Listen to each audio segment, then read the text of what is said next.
Comme annoncé dans la précédente vidéo, aujourd'hui on va voir plusieurs trucs méconnus sur la tour Eiffel. Mais d'abord, je vais rappeler un peu son histoire. L'idée originale de la tour Eiffel vient de deux employés de Gustave Eiffel, Maurice Koechlin et Émile Nouguier. Elle a été améliorée par Stéphane Sauvestre. Gustave Eiffel en a juste racheté les droits. Par contre, il a dû concevoir la technologie pour construire la tour en un temps record, ce qui était aussi un défi.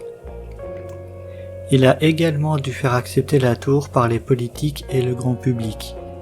Ce n'était pas une mince affaire.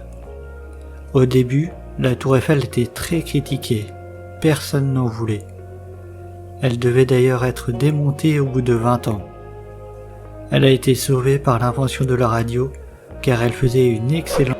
Gustave Eiffel s'était aménagé un appartement au 3e étage de la tour, dont on peut voir une reconstitution. En réalité, c'était plutôt un laboratoire. Il était destiné aux relevés météo et aux essais radio. Le point le plus haut de Paris n'est pas le sommet de la tour Eiffel, mais du Sacré-Cœur. Lors de pics de pollution, si le smog se trouve à moins de 300 mètres d'altitude, il peut y avoir plus de 10 degrés d'écart entre le bas et le haut de la tour Eiffel.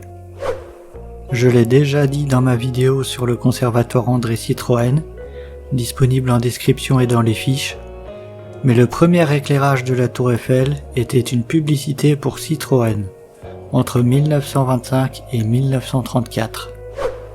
Le phare de la tour Eiffel n'en est pas vraiment un. Il n'était pas possible de faire tourner une seule lumière comme sur un phare traditionnel. Au début, une lampe était placée dans un wagon sur rail. Mais le système a été remplacé par 4 projecteurs, de chaque côté de la tour, qui s'allument alternativement. C'est particulièrement visible depuis la cour des Invalides. À l'origine, la tour Eiffel était rouge, comme le montre ce bout d'escalier et cette maquette exposée.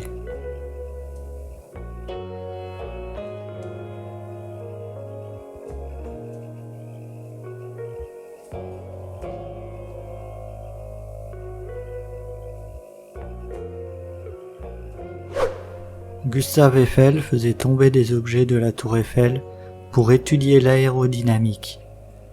Mais ensuite il a construit une soufflerie que j'ai déjà visitée. J'ai mis un lien vers la vidéo en description et dans les fiches. Vous voyez ce truc entre le 2e et 3e étage? Le voici vu depuis les ascenseurs. Entre ces deux étages de la tour, il y a 160 mètres. En 1890, on ne savait pas faire des ascenseurs qui allaient aussi haut. Du coup, il fallait prendre 2 ascenseurs et cette plateforme servait au transfert. Lors de la Première Guerre mondiale, la tour Eiffel servait d'antenne radio et était notamment utilisée pour intercepter les communications allemandes.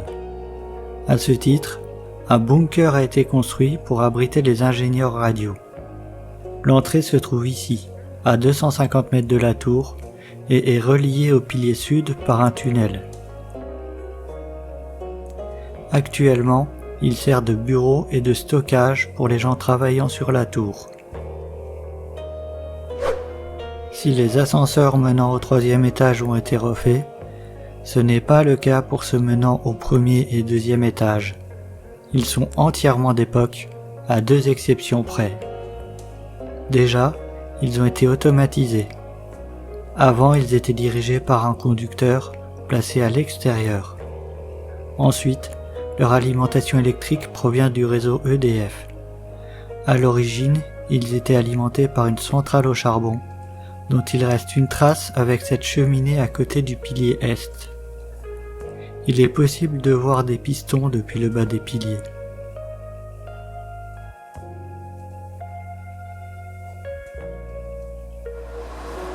La salle des machines se trouve juste en dessous.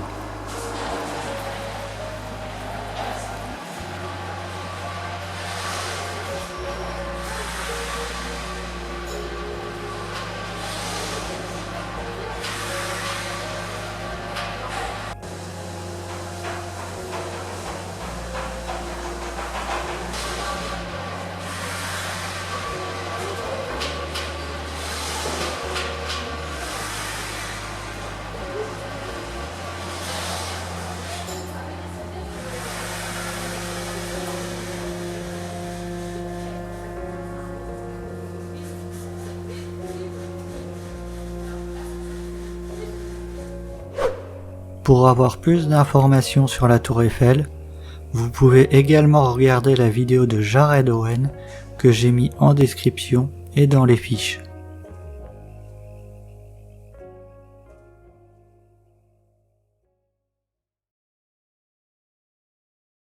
Si cette vidéo t'a plu, n'hésite pas à mettre un pouce bleu, ça me ferait plaisir.